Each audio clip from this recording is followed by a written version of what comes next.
हाय बच्चों, आजकल पद्म अवार्ड्स बहुत चर्चा में हैं। आइए जानते हैं पद्म अवार्ड्स चर्चा में क्यों हैं। हाल ही में पद्म पुरस्कार 2021 यानी कि पद्म अवार्ड्स 2021 प्रदान किए गए हैं। पद्म पुरस्कार 2021 से जुड़े कुछ मुख्य बिंदुओं पर चर्चा करते हैं। इस बार विभिन्न क्षेत्रों के 119 लोगों को पद्म पुरस्कार दिए गए हैं, जिनमें से 7 पद्म विभूषण, 10 पद्म भूषण और 102 पद्मश्री पुरस्कार हैं।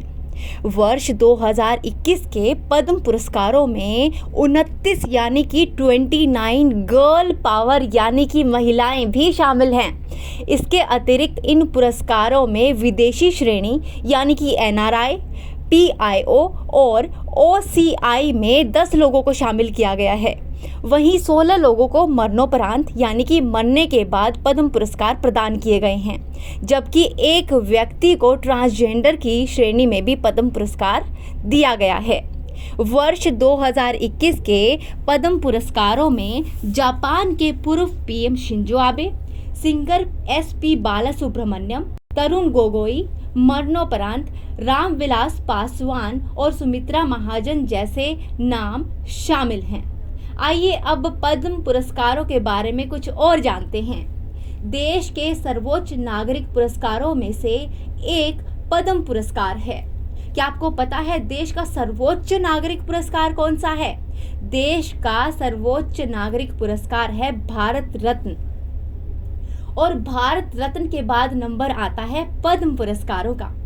पद्म पुरस्कारों की 3 श्रेणियां हैं जो इस तरह है: पद्म विभूषण, पद्म भूषण और पद्मश्री।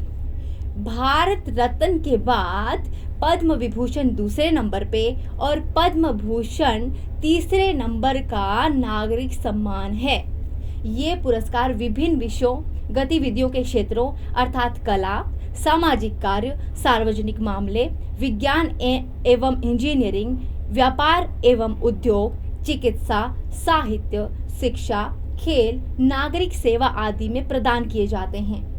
पद्म विभूषण असाधारण और विशिष्ट सेवा के लिए, पद्म भूषण उच्च क्रम की विशिष्ट सेवा के लिए और पद्मश्री किसी विशेष क्षेत्र में सेवा के लिए प्रदान किए जाते हैं। 1954 में स्थापित किए गए इन पुरस्कारों की घोषणा प्रत्येक गणतंत्र दिवस के अवसर पर की जाती है। राष्ट्रपति द्वारा ये पुरस्कार राष्ट्रपति भवन में आमतौर पर हर साल मार्च या अप्रैल के आसपास आयोजित एक सम्मान समारोह में प्रदान किए जाते हैं। पद्म अवॉर्डी को एक मेडल और एक सनद यानी कि सर्टिफिकेट प्रदान किया जाता है। पद्म पुरस्कार मरणोपरांत भी प्रदान किए जाते हैं। इसके अतिरिक्त ये पुरस्कार विदेशियों को भी प्रदान किए जाते हैं। पद्म पुरस्कार, पद्म विभूषण, पद्म भूषण और पद्मश्री देश के सर्वोच्च नागरिक पुरस्कारों में से शामिल है। पद्म विभूषण और पद्म भूषण भारत रत्न के बाद देश के क्रमशः दूसरे और तीसरे बड़े नागरिक सम्मान हैं। क्या आपको पता है 1954 के बाद 4 साल ऐसे भी हैं जिनमें पद्म पुरस्कार प्रदान ही नहीं किए गए थे।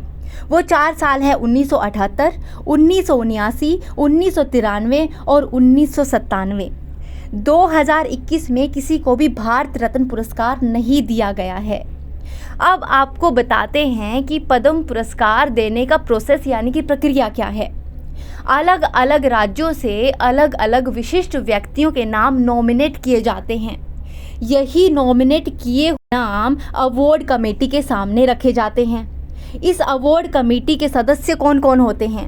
इस अवार्ड कमेटी में कैबिनेट सेक्रेटरीट, राष्ट्रपति के सचिव और 4 से 6 एमिनेंट पर्सनैलिटीज़ होती हैं, और इसके हेड होते हैं कैबिनेट सेक्रेटरीट।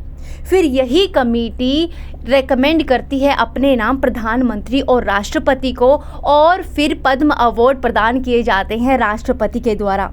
आई होप ये जानकारी आपको अच्छी लगी होगी। देखने के लिए थैंक यू सो मच।